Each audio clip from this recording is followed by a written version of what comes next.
I'm here to share with you 44 different documents from the governments whereby they admit the Earth is flat.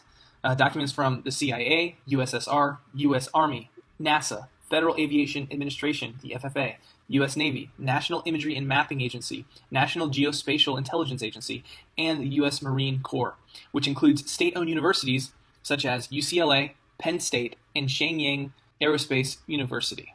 Government admits flat Earth document number 1, put out by the CIA, whereby it looks like they stole it from the USSR, and this document was created, appears to be sometime around March of 1957, and you'll notice that in the bottom left-hand corner you'll see the title of the document, the author, if there is one cited, unless there's a ton of them, and I'm not going to list them all, and then you have the URL of this document, so if you want to go download it yourself, you're able to. And when I go through these documents themselves, you'll see on the bottom right-hand corner is the page number where you can find these phrases and words cited. So beginning with page 19 of 100 for this dissertation, there's the brightness of the firmament. The firmament is a biblical term which is mentioned in Genesis chapter 1 8 different times, and beginning with verse 6. And the firmament was made to divide and separate the waters from above from below, as well as the sun, moon, and stars are placed within the firmament. So please go reread Genesis chapter 1. The firmament is also mentioned on page 20. Also, a near sun, which means localized sun, is mentioned, and it talks about the brightness of the first order and derived on the assumption of a flat Earth, and giving some conclusions derived on the basis of this formula. So the formula is based upon the assumption of a flat Earth, there's a near sun, and there's a firmament, apparently. Government admits flat Earth, document number 2. Propagation of electromagnetic fields over flat Earth. You'll notice that on page 7, it says flat idealized Earth. On page 17, flat Earth. Page 18, flat Earth. Page 28, flat Earth. Page 35, flat Earth. Government admits flat Earth, document number 3, from the U.S. Army, titled An Energy Budget Model to Calculate the Low Atmosphere Profiles of Effective Sound Speed at Night.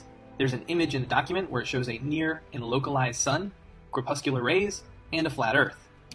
And that again is on page 10. And then if you go to page 16, you see the word flat Earth. Government admits flat Earth, document number 4, put out by the United States Army, titled Computationally Efficient Algorithms for Estimating the Angle of Arrival of Helicopters Using Acoustic Arrays. Let's see what it has to say. On page 17, it says flat Earth. Page 30, flat Earth model. Page 31, flat Earth. Page 35, a flat Earth. Government admits flat Earth, document number 5. This one is from United States Army, titled Adding Liquid Payloads Effects to the 6DOF Trajectory of Spinning Projectiles. Let's see what it has to say. On page 7, it says, Assume a flat Earth. These equations assume a flat Earth. Government admits flat Earth, document number 6. This is put out by the United States Army.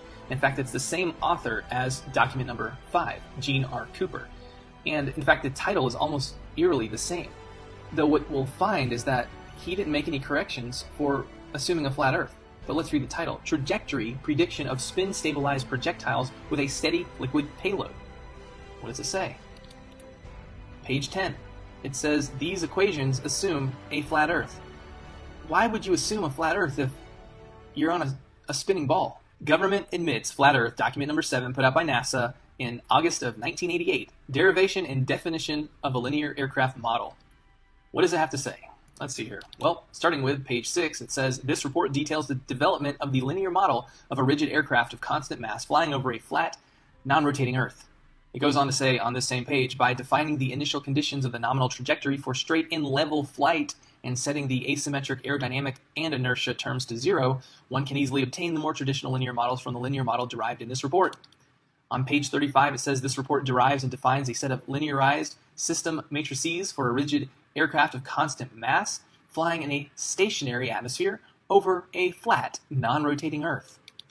On page 55, it says based on assumptions of symmetric mass distributions, symmetric aerodynamics, and straight and level flight.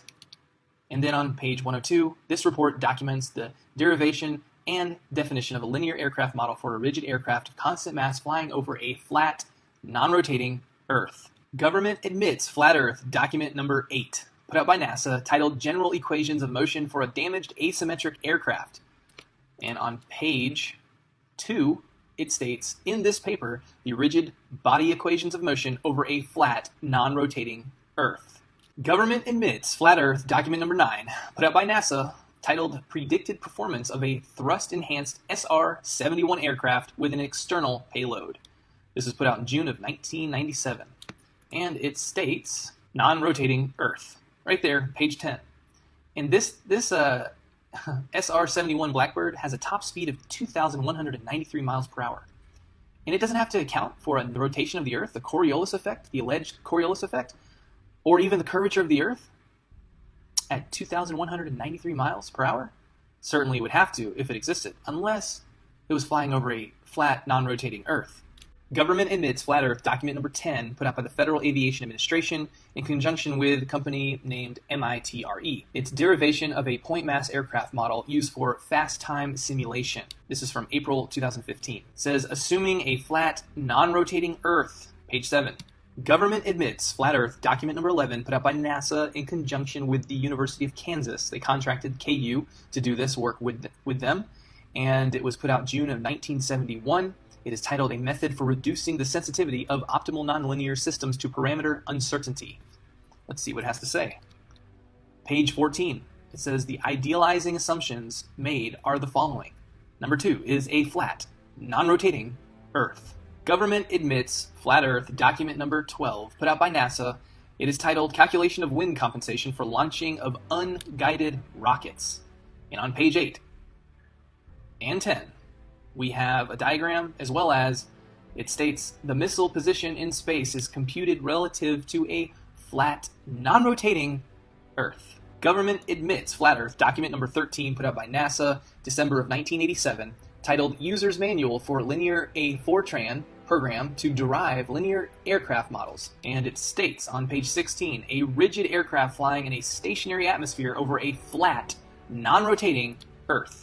Government admits flat Earth document number 13, put out by NASA, December of 1987, titled User's Manual for Linear A Fortran Program to Derive Linear Aircraft Models. And it states on page 16, a rigid aircraft flying in a stationary atmosphere over a flat, non-rotating Earth. Government admits flat Earth document number 14, put out by NASA in 1988. In fact, it looks like to be an updated version from the document number 13 that I just went over. Same authors and almost the same exact, if not same exact title, which is User's Manual for Interactive Linear A Fortran Program to Derive Linear Aircraft Models. And it states on page 4, equations with stationary atmosphere and flat, non-rotating Earth assumptions.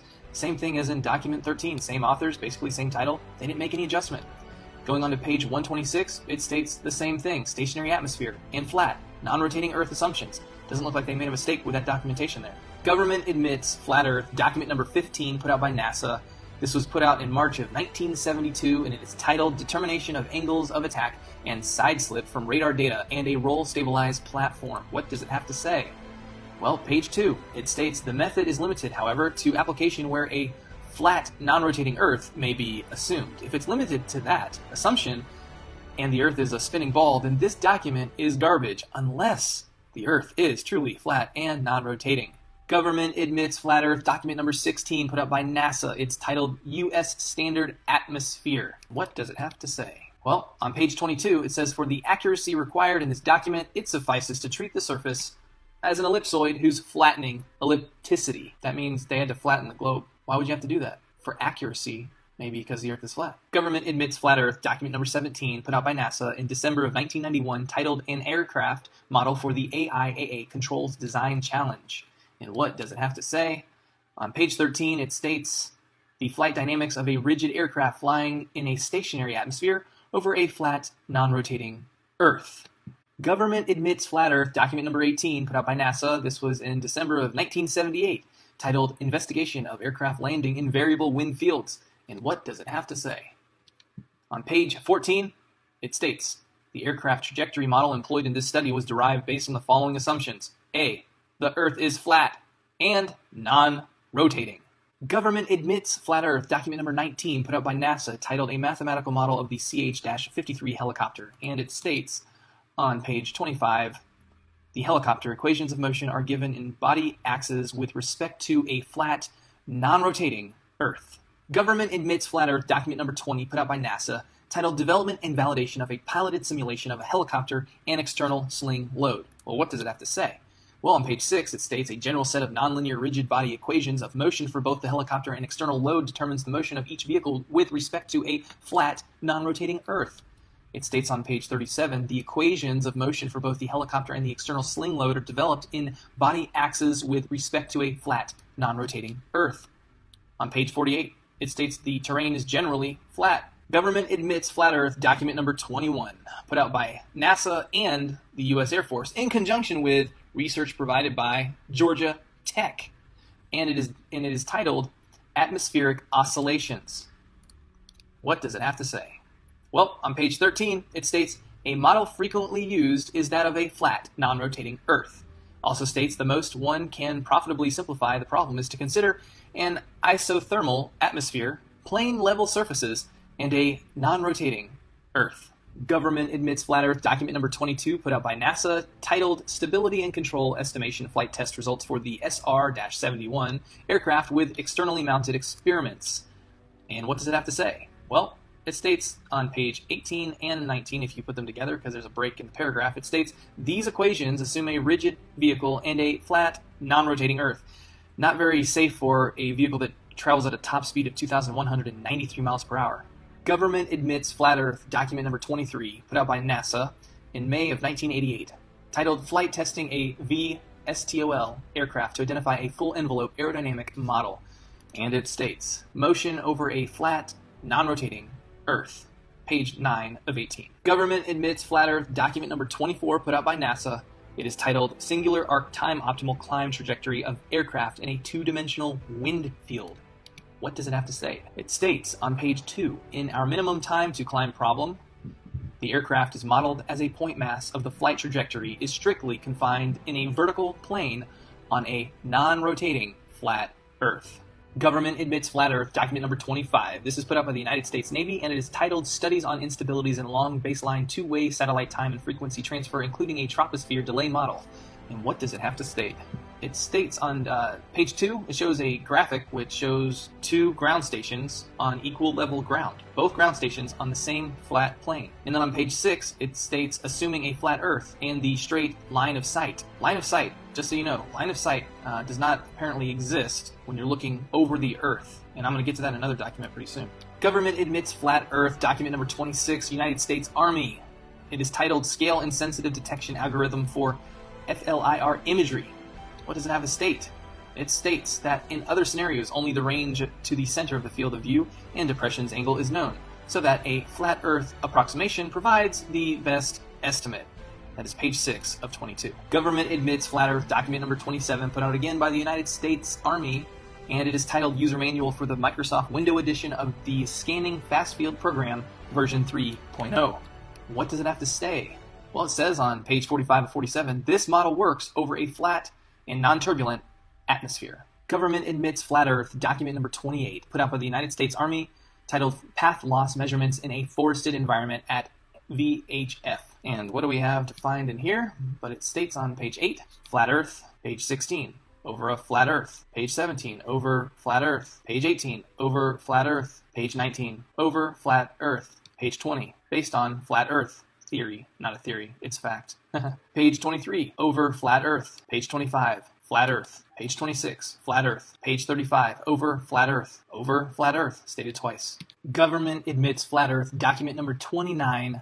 This is the U.S. Air Force, who contracted Brown University to put forth a document titled Review of Sound Propagation in the Lower Atmosphere, documented in May 1955. So what does it say on page 18? It says, in most of the topics to be discussed, the problem is to describe the sound field in a region of atmosphere above a flat Earth. And then it goes on to cite, in page 208, cite a document, an article that was written in 1954 in Physica XX, and it is titled The Extension of Summerfield's Formula for the Propagation of Radio Waves Over a Flat Earth to Different Conductivities of the Soil. So you may want to research that one a little bit further. Government admits flat Earth, document number 30, put out by the United States Army, entitled Beacon Position and Altitude Navigation Aided by a Magnetometer. And it states on page 11, it says that the first is the Earth Fixed Coordinate System, which is fixed to the Earth with a flat Earth assumption. And just check out the diagram that they have associated with it. Are you serious?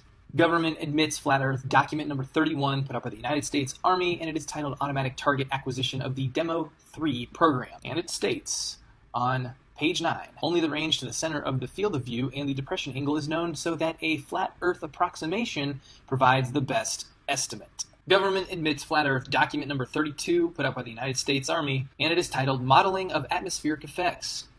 Let's see what it's got to say. Well, on page 28, it states, this model works well over a flat Earth and non-turbulent atmosphere. Government admits flat Earth, document number 33, put out by NASA in conjunction with an organization called Range Commanders Council Telemetry Group. The document is titled Telemetry Standards. This organization, Range Commanders Council, their mission is dedicated to serving the technical and operational needs of U.S. test, training, and operational ranges. The RCC provides a framework wherein common needs are identified and common solutions are sought, technical standards are established and disseminated, joint procurement opportunities are explored, technical and equipment exchanges are facilitated, advanced concepts and technical innovations are assessed, and potential applications are identified. Their vision is the Range Commanders Council, RCC, will promote credible change to meet Department of Defense, DoD, test and training requirements while promoting the common good of its members and enhance sharing and interoperability of infrastructure and resources. And so apparently they've got a lot more than just NASA who they serve. They serve the Department of Defense, the Air Force, the Navy, the Army. That's who's at least listed here. So back to the document, which is telemetry standards, on page 172, it states, although the equations for the two-ray model can be rather daunting, in its simplest form, one uses flat Earth trigonometry to compute the difference in path lengths between the direct and reflected signals. You don't use flat Earth trigonometry if you're on a globe. Government admits flat Earth, document number 34, put out by NASA in conjunction with UCLA, that's right, the University of California. This was put out in 1993, and it is titled Approximate Optimal Guidance for the Advanced Launch System. And it states that the equations of motion for the zeroth order problem of flight in a vacuum over a flat Earth are presented. That's page 32 of 164. And then on page 43 of 164, it states, in this section, the three-dimensional equations of motion are reduced for flight in a great circle plane, the XZ plane, over a flat, non-rotating Earth. And then further states below, it says equations of motion representing flight in a vacuum over a flat Earth. Government admits flat Earth, document number 35, put out by NASA in October 1995, and it is titled Flight Simulation Software at NASA Dryden Flight Research Center. And it states, on page 4, this structure, with both flat and oblate Earth versions, has successfully supported more than 50 different aircraft. Apparently it also has a flat Earth version. And in most cases, flat Earth, 6 degree of freedom equations of motion are used. Why would that be unless the Earth is flat? Government admits flat Earth, document number 36, put up by NASA, and it is titled Simulator Aero Model Implementation. On page 10, it states, for the flat, non-rotating Earth, considered here. And why are we considering to build a software over a flat Earth to be used for trainings when the Earth is a spinning ball? Maybe the Earth is flat. Government admits flat Earth, document number 37. This is Shenyang Aerospace University, which is affiliated with, obviously, China. And the title is Design and Implementation of Flight Visual Simulation System. And on page 3, it states, and I'm going to read this entire thing because it's very important to understand, mathematical modeling of flight simulation. The aircraft flight motion simulation as an important part of FVSS directly affects the reliability and authenticity of the system. Flight motion simulation of effect can be greatly improved by relative mathematical models of aircraft flight dynamics. In this paper, the FVSS is based on two assumptions. A, flight area is the space above ground level, where the rotation of the Earth and the curvy motion of mass center of Earth are neglected, meaning they don't take it into an account at all for this flight simulation software. Why would they do that if the Earth is a spinning ball? Why would you create software to train people how to fly on flat, non-rotating Earth software? Why? Because the Earth is flat. Government admits flat Earth, document number 38. This is put up by Penn State, which is a public university, so state-owned. The title is A Discussion of Methods of Real-Time Airplane Flight Simulation. And what does it have to say about flight simulation? Well, on page 11 it states flat Earth coordinates. In many flight simulators, globe navigation is not important. In such cases, it is appropriate to model the Earth as a plane half space rather than an oblate spheroid. Then the simulator need not worry about how the local horizontal plane changes as the airplane flies around the Earth. Though we know from other documentation, all flight is straight, and level. This simplifies the bookkeeping in the simulator considerably. The flat Earth coordinate system is a Cartesian system. Flat Earth model. Thank you, Penn State. Government admits flat Earth, document number 39. And this is in conjunction with the National Imagery and Mapping Agency, as well as the National Geospatial Intelligence Agency. And the document is titled The American Practical Navigator, an Epitome of Navigation. This is the 1995 edition. All right, so what does it have to say? Well, it states, well, one is waterline. How can water have a line if it's always curving? Maybe because it's level. In any case, this assumes that the observer is at sea level. The Earth is flat between observer and object. There is no refraction, and the object and its water line form a right angle.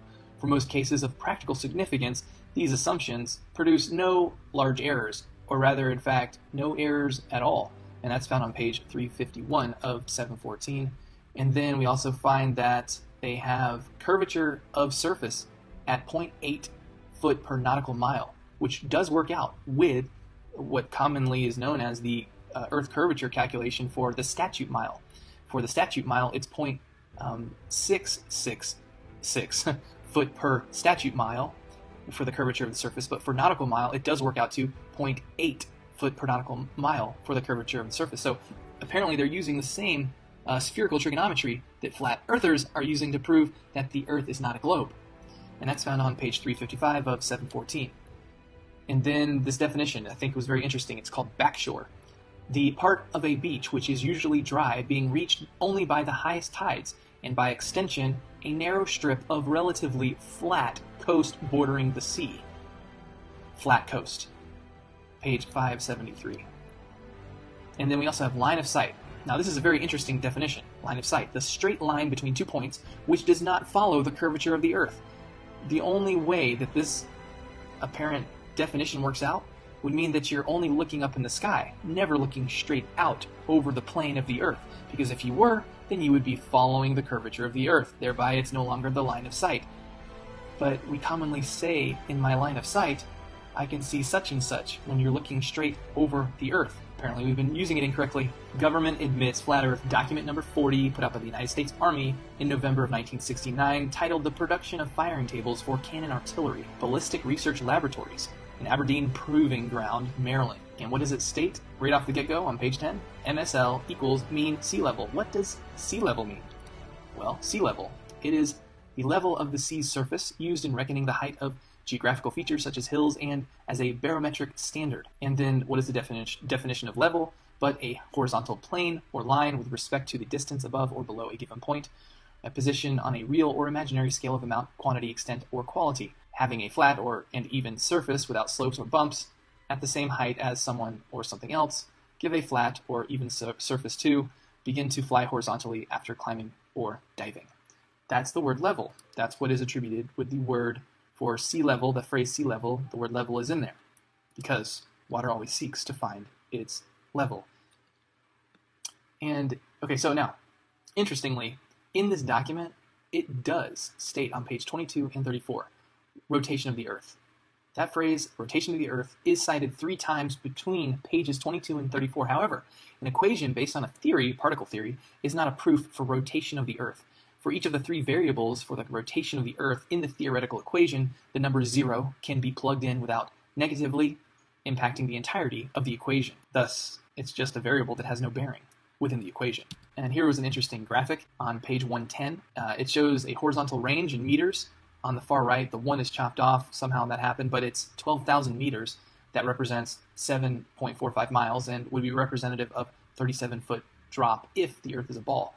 But Earth curvature is not necessary for calculating ballistic artillery. They put it on a horizontal range. No curvature. Government admits flat Earth. Document number 41, put out again by the United States Army, April 2016, titled Field Artillery Manual Cannon Gunnery. What do they have to say? Well, no rotation of the Earth. That is standard conditions. No rotation of the Earth. That's on page 175.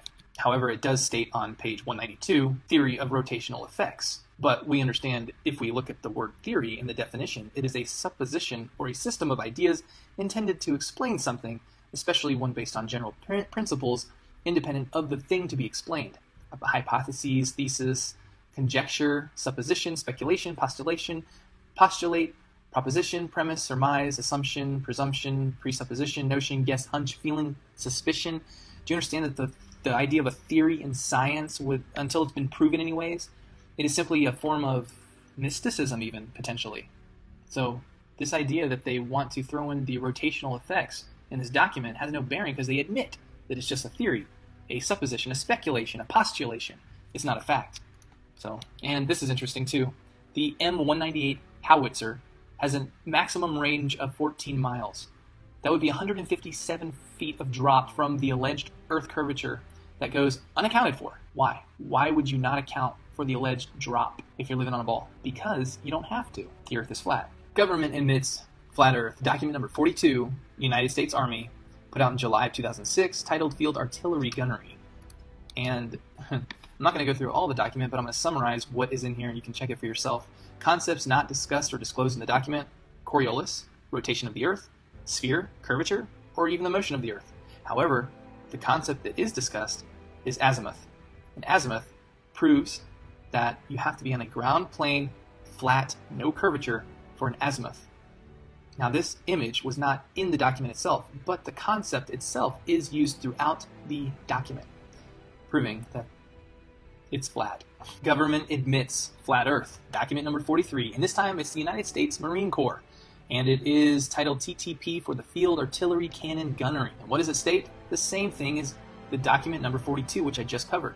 The concepts that are not discussed in this document include Coriolis, rotation of the Earth, sphere, curvature, and motion of the Earth. However, azimuth is discussed. Again, the Earth is flat. Government admits flat Earth. Document number 44, put out by the United States Marine Corps, entitled Tactics, Techniques, and Procedures for the Field Artillery Manual Cannon Gunnery. What's interesting about this document is that it does go into great length of stating the words and phrase rotation of the Earth and Coriolis. It says it 1, 2, 3, 4, 5, 6, 7, 7 different times at least. However, it also states that the standard conditions by which it operates, or expects to be operating, is no rotation of the Earth at all. So why is there this contradiction? So how do we reconcile the difference and apparent contradiction of whether or not rotation of the Earth or Coriolis needs to be taken into account? Well, number one, other than the mention of the terms rotation of the Earth and Coriolis, there is absolutely no instruction in the documentation for how to account for the rotation of the Earth. So why is that? Number two, the rotation of the Earth is a theory. And just as in the equation cited in the U.S. Army document, report number 1371, entitled The Production of Firing Tables for Cannon Artillery, which was document number 40, it allows for the variable of alleged rotation of the Earth to be 0, leaving the entirety of the equation unaffected. And it is the same with this documentation produced by the United States Marine Corps. And if you're interested in looking at document number 40 again one more time, you can pause this. This is for your help, and research a little bit more right here, or you can just go to the document itself and check it for yourself. But I'm going to move on. Now, what is discussed in this document is azimuth. And we understand that only works on a ground level plane. Flat, no curvature. So I rest my case. The Earth is flat.